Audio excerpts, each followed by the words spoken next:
According to Stats Canada, as of late 2019, Prince Edward Island, referred to as simply P.E.I, has a population of 158,717 residents.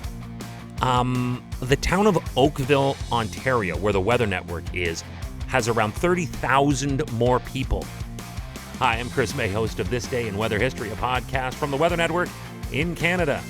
The seventh province to join the Confederation was walloped by a blizzard that is still remembered today for its lethal combination of wind, poor visibility, and longevity. And also for the fact that it was hammered by a huge snowfall total this day in weather history. All right, pop quiz TDIWH fans. Do you need heavy snowfall happening to factor into the classification of a storm as a blizzard? The answer? No. You can have a blizzard with the strong wind reducing visibility while lasting for at least 4 consecutive hours by blowing snow that has already accumulated to be called a blizzard. We actually witnessed that in the February 19th episode of this podcast called 200 Vehicle Pileup in Montreal. I think the title says about as much as we need to know for what happened there. So from February 22nd through the 26th of 1982, a legit criteria-satisfying blizzard swept through Prince Edward Island, bringing 60 centimeters of snow, 100 kilometer-an-hour wind gusts, and wind chills in the minus 35 range.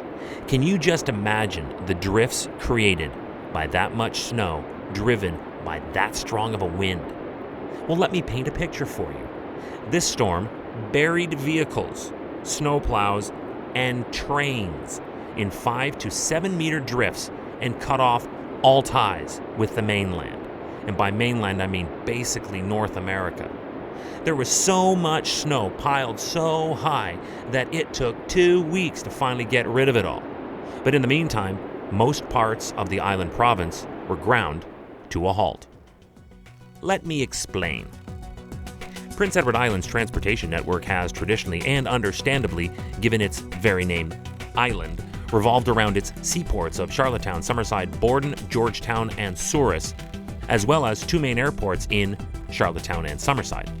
This, for so long, was all there was, connecting them to the rest of mainland North America. As a matter of fact, right up until May of 1997, the province had only been linked by 2 passenger vehicle ferry services to the mainland. So what happened in May of 1997? It was the opening of the Confederation Bridge connecting Borden-Carleton to Cape Jorimane, New Brunswick, the world's longest bridge over ice-covered waters, and it is awesome. A modern engineering marvel and essentially necessary for this island, but it is exposed. And just like the remaining ferry services that still run today, it is compromised in severe weather. A blizzard will shut it down, cutting off the 104th largest island in the world and Canada's 23rd largest island from the rest of the continent. P.E.I. has some of the most variable day-to-day weather in Canada. Anyone there who says, quote, "If you don't like the weather, give it a moment, it'll change," they're actually telling the truth.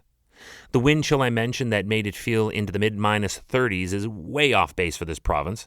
On average, the winter months of January and February boast normal daytime highs of -3. That's about 26 Fahrenheit.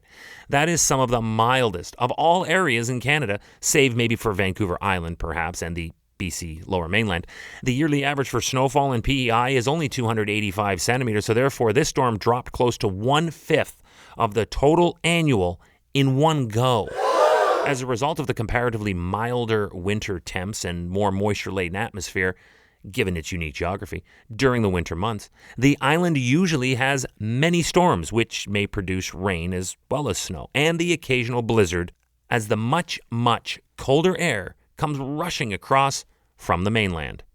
And this was all that and more when this blizzard moved in and effectively took out Prince Edward Island on February 24th, 1982, this day in weather history. Do you like this podcast? I really hope you do. If you do, we'd love to hear from you. Go right now to wherever you're listening to me and rate us if you would, please. It is on a 5-star system, and we love 5 stars if you can afford it. Rate us, but then also review us. This way we can always stay on top of how you would like to see the show evolve. Then remember to subscribe to the podcast. Click the subscribe or follow button right there on the same podcast homepage. You will be immediately reminded that the next day is ready to listen to, and you also have access to every episode in the archives. And it dates back to June 1st of 2020, so lots to get caught up on. If you have already subscribed, then you will probably get that push notification letting you know that tomorrow is February 25th, and back in 1991, black rain fell for more than 10 hours in southeastern Turkey, causing, understandably, a lot of panic among its people. Black Rain sounds like a goth metal band, but I digress. Look, tomorrow we will get to the bottom of this on this day in weather history with me, your host, Chris May.